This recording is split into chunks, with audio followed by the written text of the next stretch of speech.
Hello friends, how are you all of you. आज आपण शिकणार आहोत बेसिक इंग्लिश. तर चला आपण स्टार्ट करूया बेसिक इंग्लिश. बेसिक इंग्लिशमध्ये काय शिकणार आहोत? एकदम झिरो पासून हिरो बनायचं आपल्याला. ओके, तर बघा इंग्लिश काय आहे.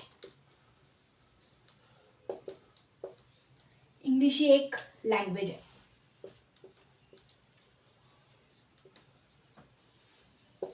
मराठीमध्ये आपण त्याला काय म्हणतो? भाषा. आपल्या तोंडातून निघणारी प्रत्येक शब्द, प्रत्येक वाक्य, आपले फिलिंग्स, आपले इमोशन्स आपण कशातून व्यक्त करतो? आपण लँग्वेज मधून, भाषेतून व्यक्त करतो. मग ती वेगवेगळी भाषा असू शकते, जसं इंग्लिश, मराठी, हिंदी, कन्नड. हे जे सगळे आहेत ते सगळे लँग्वेजेस आहेत. त्यापैकी एक लँग्वेज आहे इंग्लिश, जिला आपण मराठीमध्ये भाषा म्हणतो. ही भाषा बोलण्यासाठी, आपले फिलिंग्स एक्सप्रेस करण्यासाठी आपल्याला कशाची गरज असते? साऊंड्स. साऊंड्सना मराठीत आपण काय म्हणतो? तर ध्वनी. तर बघा हे काय आहे? अ किंवा आ. हे काय? फ. म्हणजे त्याचे हे काय आहेत? हे जे साऊंड्स आहेत. ओके, तर बघा हे लिहिलं की तुम्हाला कळतंय की ब आहे. हे लिहिलं की तुम्हाला कळतंय की फ आहे. पण हे काय कळतंय? नाही कळत. हे मी असं लिहिलं तर हे ए आहे, पण हे काय नाही. म्हणजे काय? तर जे हे साऊंड्स आहेत त्यांना रिप्रेझेंट करण्यासाठी आपल्याला कशाची गरज भासते? ती म्हणजे सिम्बॉल्स. सिम्बॉल्सना आपण काय म्हणतो? चिन्ह. तर फ्रेंड्स, इंग्लिश भाषेमध्ये ऑलरेडी हे जे सिम्बॉल्स आहेत ते फिक्स्ड आहेत. जे 26 सिम्बॉल्स आहेत त्यांना आपण 26 लेटर्स म्हणतो. आणि दुसरी गोष्ट म्हणजे अल्फाबेट.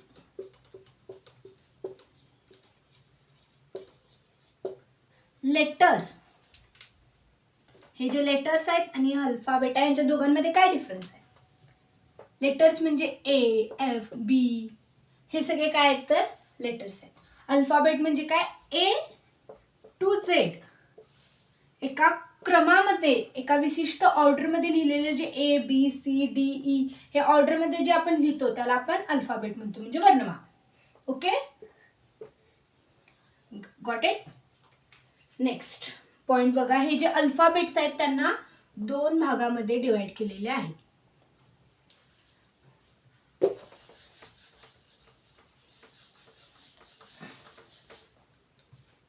दोन भागामध्ये डिवाइड केलेले आहेत अल्फाबेट्स. मग दोन भाग काय आहेत ते? एक म्हणजे आहे ते वॉवेल्स आणि दुसरं म्हणजे कॉन्सोनंट्स. वॉवेल्सला आपण मराठीमध्ये काय म्हणतो? स्वर. आणि कॉन्सोनंट्सना काय म्हणतो? व्यंजन. स्वर आणि व्यंजन, वॉवेल्स आणि कॉन्सोनंट्स यांच्यामध्ये डिफरन्स काय आहे? वॉवेल्स ते लेटर्स आहेत जे उच्चार करताना, ज्याचा साऊंड करत असताना, ज्याचा ध्वनी करत असताना आपल्या तोंडातील कुठलाही भाग एकमेकांना स्पर्श न होता डायरेक्ट आपल्या कंठातून जो आवाज येतो त्यांना आपण वॉवेल्स म्हणतो. इंग्लिश भाषेमध्ये किती वॉवेल्स आहेत? 5 वॉवेल्स आहेत. A, E, I, O, U. Okay, किती वॉवेल्स आहेत? 5. ए, ई, आय, ओ आणि यू. टोटल 5 वॉवेल्स आहेत. राहिलेले बाकीचे सगळे जे आहेत बी, सी, डी, एफ, जी पासून झेड पर्यंत जे 21 आहेत ते सगळे 21 काय आहेत? तर कॉन्सोनंट्स आहेत. ओके, हे क्लिअर झालं. इंग्लिश ही एक लँग्वेज आहे. लँग्वेज कशा थ्रू आपण बोलतो? Sounds through. साऊंडला रिप्रेझेंट करण्यासाठी कशाची गरज आहे? सिम्बॉल्सची. सिम्बॉल्स ऑलरेडी आहेत जे म्हणजे 26 लेटर्स आहेत. त्या ऑर्डरमध्ये लिहिले की त्यांना आपण अल्फाबेट म्हणतो. त्याला दोन भागामध्ये डिवाइड केलेला आहे. एक म्हणजे वॉवेल्स आणि दुसरं म्हणजे कॉन्सोनंट्स. वॉवेल्स म्हणजे ए, ई, आय, ओ, यू हे 5 वॉवेल्स आहेत आणि कॉन्सोनंट्स राहिलेले सगळे बाकीचे बी पासून ते झेड पर्यंतचे हे 5 सोडून जे अल्फाबेट मधले 26 लेटर्स पैकी हे 5 सोडले तर राहिले 21. ते 21 आहेत ते कॉन्सोनंट्स आहेत. तर मी तुम्हाला 3 वर्ड्स लिहून दाखवते बोर्डवर, ते बघा आणि वाचा आणि मला सांगा की तिचं उच्चार काय ते.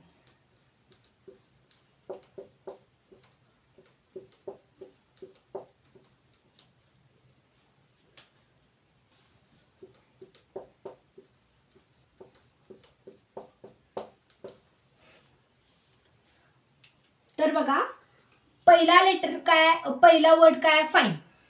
फाईन मध्ये हा आय, फिट मध्ये हा आय, सर्कल मध्ये हा आय. ओके, तर बघा ह्याचा साऊंड काय येतोय, फाईन. फाईन मध्ये याचा साऊंड काय येतोय, आई. फिट, फिट मध्ये साऊंड काय येतोय, ई. सर्कल, सर्कल मध्ये साऊंड काय येतोय, अ. तर बघा हे जे आई आहे, ई आहे, अ आहे, तिन्ही साऊंड कुणासाठी आलेले आहेत, आय साठीच आलेले आहे.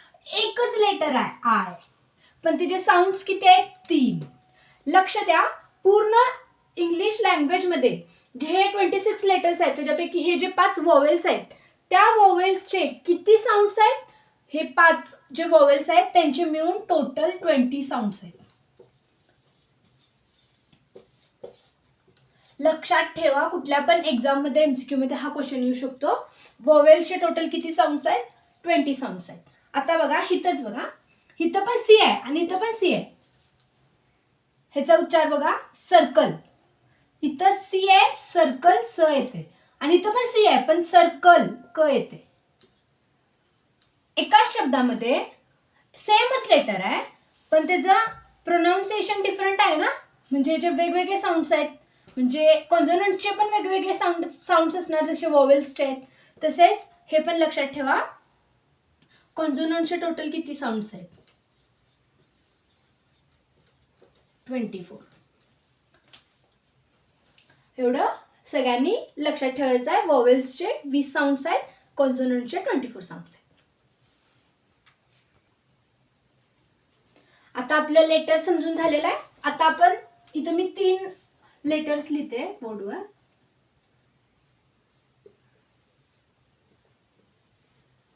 ओके, या 3 लेटर्स वरून तुम्ही वर्ड्स बनवून दाखवा मला. Try at your self. Okay, तर बघा पहिला मी करते ACT, ऍक्ट. ऍक्ट म्हणजे काय, काहीतरी करून दाखवणं. मी काहीतरी ऍक्ट केलं म्हणजे ऍक्ट झालं, म्हणजे ह्याला अर्थ आहे, मिनिंगफुल आहे हा. सेकंड बघा अजून एक बनू शकते, CAT, कॅट म्हणजे मांजर. आता मी लिहिलं TAC, काही अर्थ समजतोय, नाही समजत आहे, म्हणजे हे नाही आहे, काय नाही आहे हा. म्हणजे ह्याच्यावरनं तुम्हाला मला जे सांगायचं आहे ते सांगतो. ह्याच्यावरनं एक तयार झालं तो म्हणजे वर्ड. वर्ड म्हणजे काय, तर मी त्याचं डेफिनेशन लिहिते. वर्ड इज व्हॉट,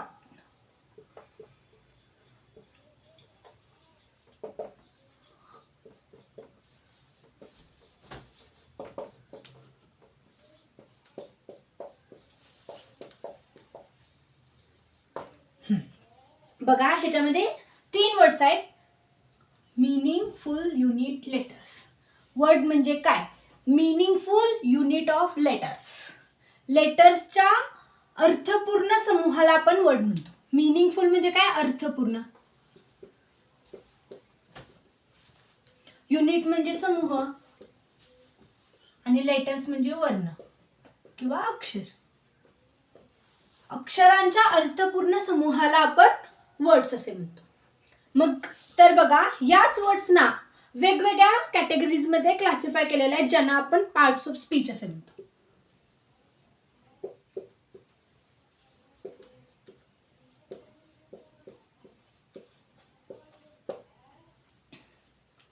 हे जे वर्ड्स आहेत त्या वर्ड्सनाच वेगवेगळ्या कॅटेगरीज मध्ये डिवाइड केलेलं आहे, ज्यांना आपण पार्ट्स ऑफ स्पीच असे म्हणतो. तर मग बघा पार्ट्स ऑफ स्पीच काय आहेत, कोणते कोणते पार्ट्स ऑफ स्पीच आहेत, तर आपल्याला सगळ्यांनाच माहिती आहे की 8 पार्ट्स ऑफ स्पीच आहे. 9 काय आहे, आता कुठं कुठं तुम्हाला असं सांगितलं जाते की 9 पार्ट्स ऑफ स्पीच आहे आणि कुठं सांगितलं जाते की 8 पार्ट्स ऑफ स्पीच आहे. ते काय आहे मी तुम्हाला पूर्ण या लेक्चर मध्ये समजावून सांगेनच. मग चला तर बघूया आता आपण पहिला parts of speech, noun. Noun म्हणजे काय? नाउन म्हणजे naming word.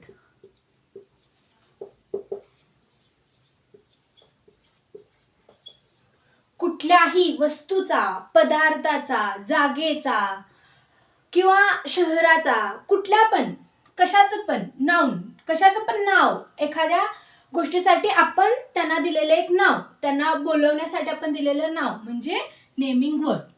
Okay, I hope you should understand it. Second point is pronoun. Pronoun म्हणजे काय? Pronoun is a replacing word of noun.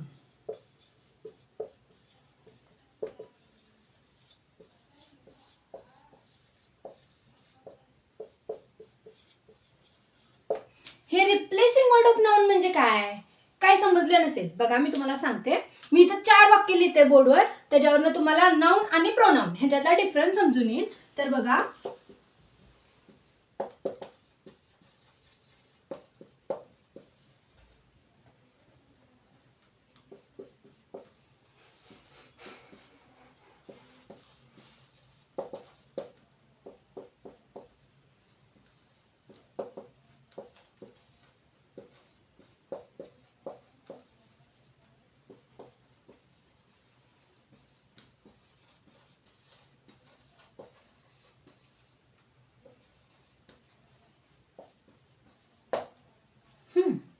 तर बघा, मी 4 वाक्य लिहिलेले आहेत. Neha is sad, Neha come late, Neha is very clever, Neha scored good marks.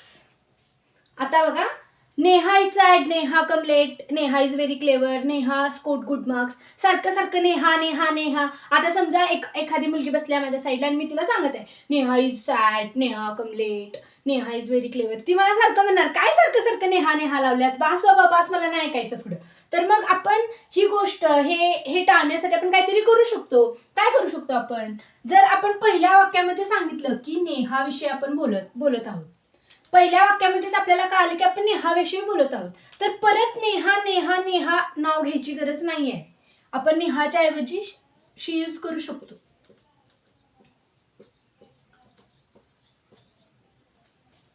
आता बघा, मी म्हणते Neha is sad, she come late, she is very clever, that's why she scored good marks. आता कसं वाटतंय? हेच आहे, हेच करते. प्रोनाउन काय करते? नाउनच्या जागेवर येऊन नाउनचे रिपिटेशन टाळते आणि आपल्या भाषेला एक सौंदर्य प्राप्त करून देते. म्हणून प्रोनाउन हे खूप इम्पॉर्टंट आहे. प्रोनाउन तुम्हाला समजलं असेल सगळ्यांना. तर आता पुढचं पार्ट्स ऑफ स्पीच घेऊया आपण. वर्ब. वर्ब म्हणजे काय? क्रियापद. वर्ब 2 प्रकारचे असतात. एक म्हणजे ऍक्शन. ऍक्शन मध्ये पण बघा, ऍक्शन मध्ये 2 गोष्टी असतात. एक म्हणजे डुईंग आणि दुसरं म्हणजे हॅपनिंग. तर बघा, डुईंग आणि हॅपनिंग यांच्यामध्ये डिफरन्स काय? डुईंग म्हणजे ती गोष्ट आपण करत आहोत, जसं की मी बोर्डवर लिहित आहे, मी तुम्हाला शिकवत आहे, एखादा मुलगा रनिंग करत आहे. हे जी गोष्ट आहे ती डुईंग आहे, म्हणजे आपण ज्या गोष्टी करतोय त्यांना आपण डुईंग असं म्हणतोय. आणि हॅपनिंग म्हणजे जे आपोआप घडत आहे, नैसर्गिकरित्या घडत आहे, जसं की पाऊस पडत आहे. पाऊस नैसर्गिकरित्या पडत आहे, आपण पावसाला पाडत नाही आहोत, म्हणजे ती गोष्ट झाली हॅपनिंग. सूर्याची किरणे येत आहेत, ते नैसर्गिकरित्या येत आहेत, जे नॅचरल थिंग्स आहेत ते म्हणजे हॅपनिंग. आणि डुईंग म्हणजे जे आपण स्वतः करत आहोत ते. हे असे 2 गोष्टी ऍक्शन वर्ब्स मध्ये येतात. आणि अजून एक इम्पॉर्टंट म्हणजे वर्ब मध्ये काय असते तो म्हणजे स्टेट. स्टेट म्हणजेच अवस्था. एखादी व्यक्ती डॉक्टर आहे, तर त्याची अवस्था आहे की तो डॉक्टर आहे. एखादं कोणतरी इंजिनियर आहे, तर ते त्याचं अवस्था आहे की ते इंजिनियर आहे, ते डॉक्टर आहे, ते त्यांचं अवस्था आहे. एखादी व्यक्ती टीचर आहे, समजा मीच आता इथं तुम्हाला शिकवत आहे म्हणजे मी तुमच्यासाठी टीचर झाले. म्हणजे टीचर, डॉक्टर, इंजिनियर हे काय झालं? त्यांची अवस्था आहे, त्यांची स्टेट आहे. ओके, तर तुम्हाला एवढं समजलं असेल. मी हे बोर्ड क्लीन करून घेते आणि तुम्हाला पुढचे पार्ट्स ऑफ स्पीच समजते. चला फ्रेंड्स, आतापर्यंत आपण पार्ट्स ऑफ स्पीच स्टार्ट केलेलो. नाउन बघितलं, प्रोनाउन बघितलं, वर्ब बघितलं. आता आपण बघूया ऍडजेक्टिव्ह.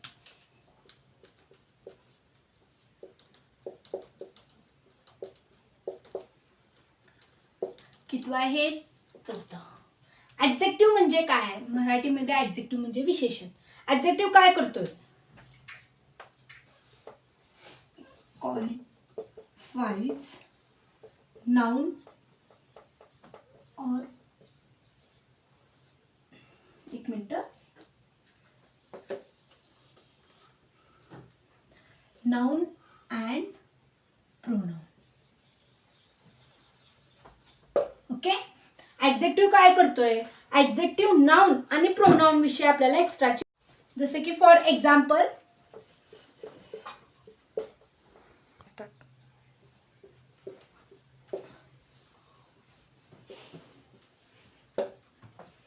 राखी काय? नाउन आहे.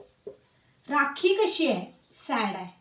राखीबद्दल एक्स्ट्राची माहिती सांगितली जात आहे. एखाद्या नामाबद्दल जर एक्स्ट्राची माहिती सांगितली जात असेल तर ती असते ऍडजेक्टिव्ह. Okay, clear. आता फिफ्थ गोष्ट बघूया, ती म्हणजे ऍडवर्ब.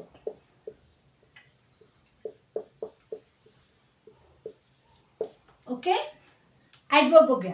ऍडवर्ब काय करते? ऍडवर्ब क्वालिफाय करते. कोणाला? वर्ब.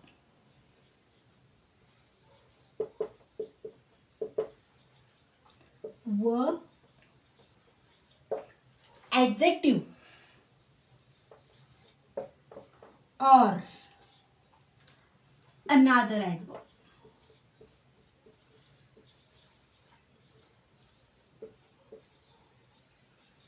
ये क्या आहे भाई? ऍडवर्बच ऍडवर्बला कसं क्वालिफाय करू शकते? तर बघा, मी तुम्हाला सांगते ऍडवर्ब म्हणजे काय. ऍडवर्ब म्हणजे असा शब्द जो वर्ब विषयी एक्स्ट्राची माहिती सांगतोय, ऍडजेक्टिव्ह विषयी एक्स्ट्राची माहिती सांगतोय किंवा ऍडवर्ब विषयी. तर बघा, एक्झाम्पल लिहिते मी.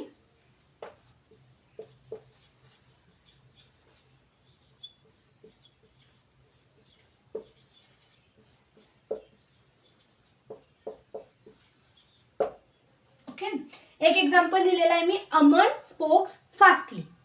आता अमन हे एक नाउन आहे, तो बोलतोय म्हणजे हे एक वर्ब झालं. आणि फास्टली काय आहे मग? Aman spokes fastly. Aman fastly आहे की तो बोलतोय फास्टली?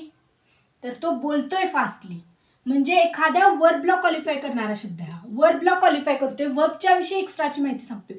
कसा बोलतोय? फास्ट बोलतोय, वर्बच्या विषयी एक्स्ट्राची माहिती सांगतोय. जर वर्बच्या विषयी एक्स्ट्राची माहिती सांगत असेल तर काय असतोय तो? ऍडवर्ब. म्हणजे हा काय झाला? ऍडवर्ब.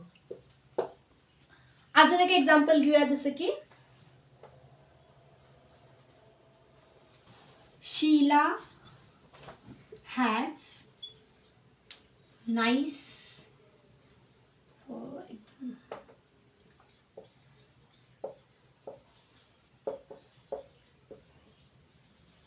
तर बघा, Sheela has very nice car.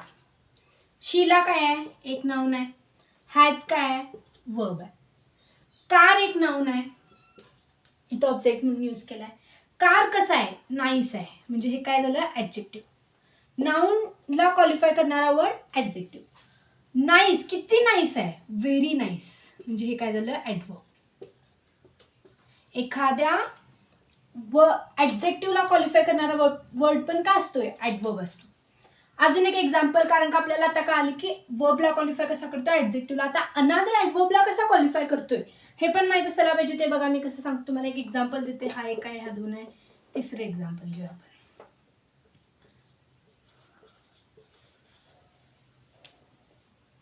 Prem dance very वेल. तर बघा, प्रेम काय आहे? नाउन आहे, सब्जेक्ट आहे. डान्स केलाय प्रेमने म्हणजे काय केलंय? हे वर्ब आहे. व्हेरी वेल, चांगल्या पद्धतीने डान्स केलेला आहे. प्रेम वेल आहे की डान्स वेल आहे? डान्स वेल म्हणजे डान्स चांगल्या पद्धतीने केलाय त्यानं, म्हणजे डान्सला क्वालिफाय करतोय. वर्बला क्वालिफाय करणारा काय असतोय? ऍडवर्ब असतोय. म्हणजे हा झाला ऍडवर्ब. किती वेल? व्हेरी वेल म्हणजे ऍडवर्बला क्वालिफाय करणारा वर्ड पण ऍडवर्ब असतो. आशा आहे की तुम्हाला सगळी समजली असणार आहे गोष्ट, ऍडजेक्टिव्ह आणि ऍडवर्ब. दोन्ही गोष्टी क्लिअर झाल्या असतील. आता आपण बघूया पुढचा पार्ट्स ऑफ स्पीच.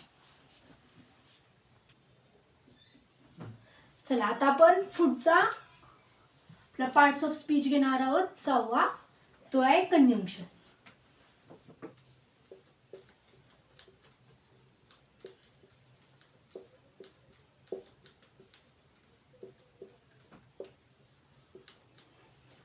कंजंक्शन म्हणजे काय? दोन वाक्य ह्यांना जोडणारा मधला शब्द किंवा दोन शब्दांना जोडणारा शब्द म्हणजे कंजंक्शन.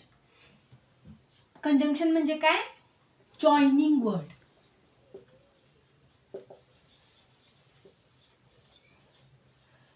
त्यालाच आपण कनेक्टिंग वर्ड पण म्हणू शकतो.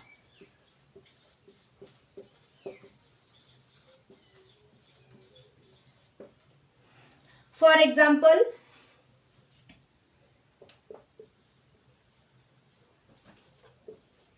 Ram, Shyam are friends.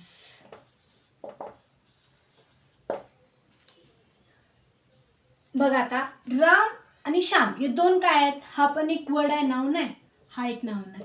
दोन शब्दांना जोडणारा शब्द Ram and Shyam are friends. Okay, दोन शब्दांना जोडणारा शब्द म्हणजे कंजंक्शन. अजून एक उदाहरण घेतो मी.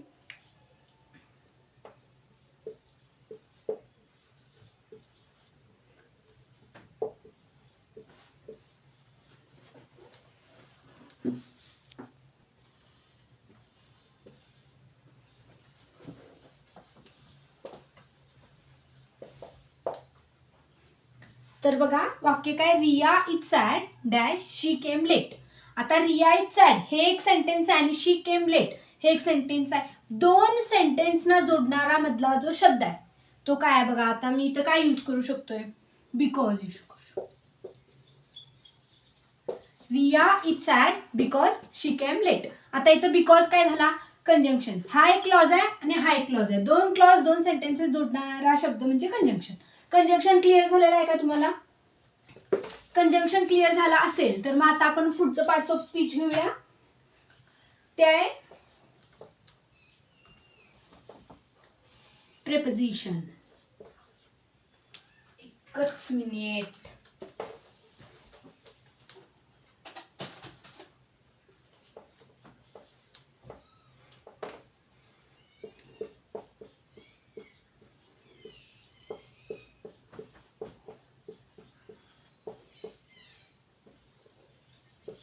प्रेपोजिशन काय आहे? प्रेपोजिशन रिलेटिंग वर्ड आहे.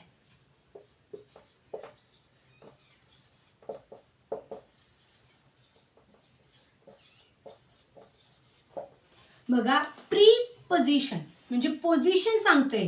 पहिला नाउन प्रोनाउनच्या अगोदर येऊन त्यांचं पोझिशन सांगते वाक्यामध्ये, जे दुसऱ्या शब्दांसोबत त्यांना रिलेट करते, त्यांचा संबंध दाखवते, त्याला आपण रिलेटिंग वर्ड म्हणतो. मग जे प्रेपोजिशन्स कुठले कुठले प्रेपोजिशन्स आहेत? एक्झाम्पल साठी इन घ्या, ऑन आहे, आफ्टर आहे, बिफोर आहे, बिलो, बिहाइंड, हे असे भरपूर प्रेपोजिशन्स आहेत. प्रेपोजिशनच्या चॅप्टरमध्ये आपण प्रेपोजिशन एकदम डिटेलमध्ये प्रत्येक प्रेपोजिशन बघणारच आहोत. पण इथं आता आपण फक्त ओव्हरव्ह्यू घेत आहोत की प्रेपोजिशन काय आहे नेमकं. मी एक एक्झाम्पल घेतलं.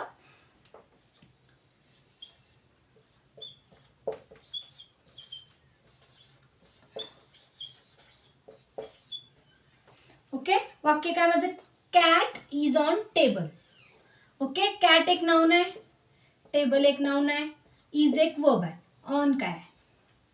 कॅट कशावर आहे? कॅट हा टेबलावर आहे असं आपल्याला सांगायचं आहे. म्हणजे पोझिशन सांगते की कॅट कोठे आहे, म्हणजे हे झालं प्रिपोजिशन. कळलं? कॅट कुठे आहे हे आपल्याला या शब्दावरून कळते. आता मी हा वर्ड नाही लिहिला, कॅट इज टेबल, काय समजते? कॅट टेबल आहे असं वाटतं आपल्याला. नाही, cat is on table, cat हा टेबलावर आहे हे आपल्याला प्रेपोजिशन म्हणून कळते. प्रेपोजिशन वरून आपल्याला जागा कळते, दोन नाउन मधला संबंध कळतो, हा नाउन किंवा प्रोनाउनच्या अगोदर येतो. ओके, चला तर तुम्हाला एवढं सगळं समजलं असेल. आता आपण पुढचा प्रेपोजिशनच्या पुढचा पार्ट्स ऑफ स्पीच बघू.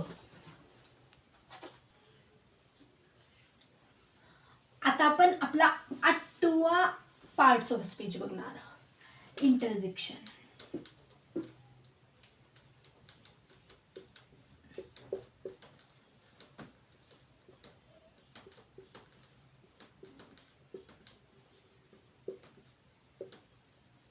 इंटरजेक्शन काय आहेत? इंटरजेक्शन हे असे वर्ड्स आहेत जे आपले सडन फिलिंग्स एक्सप्रेस करतात. जसं की बघा, sudden feeling expressing words.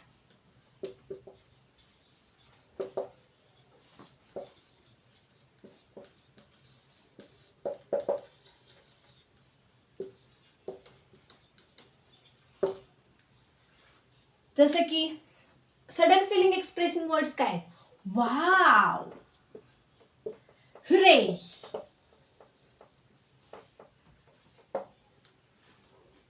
Alas. हे काय आहेत? सडन फिलिंग एक्सप्रेसिंग वर्ड्स आहेत. अचानक आपल्या मनामध्ये भावना आल्या आणि आपण जे वर्ड्स यूज करतो ते म्हणजे हे वर्ड्स आहेत. ओके, त्याला इंटरजेक्शन म्हणायचं. त्याच्यानंतर ना लास्टचा एक पॉइंट आहे, तो आपण आर्टिकल म्हणून घेऊया.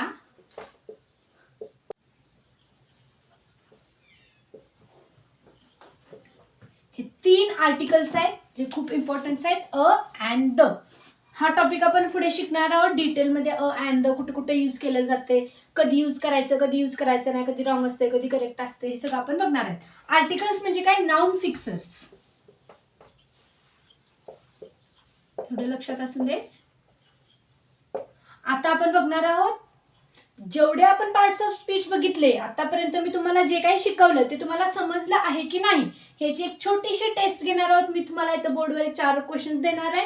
त्या क्वेश्चनचा आन्सर तुम्ही मला द्यायचा आहे आणि इथेच क्लिअर होणार की तुम्हाला कितपत समजलेलं आहे. तर फ्रेंड्स, बोर्डवर मी इथं तुम्हाला 5 क्वेश्चन्स दिलेले आहेत. पॉज करा आणि अंडरलाईन केलेले वर्ड्सचा पार्ट्स ऑफ स्पीच कमेंटमध्ये कमेंट करा. तर आय होप तुम्ही पॉज करून स्वतःहून प्रयत्न केला असाल. तर मग मी आता तुम्हाला त्याचे आन्सर सांगते. तर बघा, नैना काय आहे? नाउन आहे. कॉल्ड एक वर्ब आहे. मी काय आहे? मी प्रोनाउन आहे. देविका नाउन आहे. प्लेड वर्ब आहे. आता वेल काय आहे? देविका प्लेड वेल. ती कशी खेळली हे सांगितलेलं आहे, म्हणजे हे काय? ॲडवर्ब. वर्ब विषयी एक्स्ट्राची माहिती सांगते, म्हणजे काय? ती ॲडवर्ब आहे. ओके, पहिले 2 सेंटेन्स झालेले आहेत. तिसरा बघूयात आपण. राशी cried very bitterly because she was alone. आता बघा, राशी काय आहे? नाउन आहे. क्राईड वर्ब आहे. Very bitterly. How she cried? Bitterly. म्हणजे हे काय झालं? ॲडवर्ब झालं. ॲडवर्बला क्वालिफाय करणारा वर्ड आहे. किती बिटरली? ॲडवर्बला ॲडवर्ब मी सांगितलेलं. ॲडवर्बचा डेफिनेशन काय होता? It qualifies noun, pronoun, adjective or another adverb. मग इथं ॲडवर्बला क्वालिफाय करणारा काय आहे? ॲडवर्ब आहे. ओके, बिकॉज काय बघा, राशी cried very bitterly because she was alone. ती एकटी होती म्हणून ती खूप जोरात रडत होती. म्हणजे मी हे 2 वाक्य जोडलेत, म्हणजे हे काय? कंजंक्शन. ओके गाईज, आता बघा, शी काय? प्रोनाउन. वॉज वर्ब आहे. अलोन. ती कशी आहे? ती एकटी आहे. तिच्याबद्दल माहिती सांगितलेली आहे, म्हणजे नाउन किंवा प्रोनाउन विषयी माहिती सांगते, त्याला आपण काय म्हणतोय? ॲडजेक्टिव्ह. म्हणजे हा झाला ॲडजेक्टिव्ह. थर्ड समजला असेल तुम्हाला. 4th sentence. Shiksha was not talking to me. Shiksha एक नाउन आहे. वॉज एक वर्ब. हेल्पिंग वर्ब आहे actually. Helping verb, main verb काय हे आपण नेक्स्ट बघणारच आहोत पुढे. जसं आपण पुढे शिकत जाऊ तसं तुम्हाला मी सांगेनच. टॉकिंग एक वर्ब आहे. हा हेल्पिंग वर्ब आहे. ती बोलत नाही आहे, म्हणजे बोलत नाही आहे, बोलण्याविषयी एक्स्ट्रा माहिती आहे, म्हणजे वर्ब विषयी एक्स्ट्रा माहिती आहे, म्हणजे नॉट काय? ॲडवर्ब आहे. Shiksha was not talking to me. To काय? प्रेपोजिशन. आणि मी प्रोनाउन. क्लिअर? क्लिअर आहे सगळ्यांना? आता 5वं वाक्य. श्रेया. श्रेया काय आहे? नाउन आहे. इज वर्ब आहे. Shreya is night singer. Shreya काय आहे? सिंगर. श्रेयाबद्दल एक्स्ट्राची माहिती, नाउन बद्दल एक्स्ट्राची माहिती, म्हणजे हे काय झालं? ॲडजेक्टिव्ह. कशी सिंगर आहे? नाही सिंगर. ॲडजेक्टिव्ह विषयी एक्स्ट्रा माहिती, म्हणजे हे काय झालं? Adverb. I hope guys you will understood everything I was teaching this class. Then जर तुम्हाला माझा क्लास आवडला असेल तर नक्की लाईक आणि सबस्क्राईब करा, शेअर करा चॅनलला, आणि असेच आणि व्हिडिओज पुढे येत राहतील. त्या प्रत्येक व्हिडिओला तुम्ही बघा. आता आपण बेसिक स्टार्ट केलेला आहे. आता आपण असा पूर्णपणे इंग्लिशचा कोर्स संपवणार आहोत. Bye guys.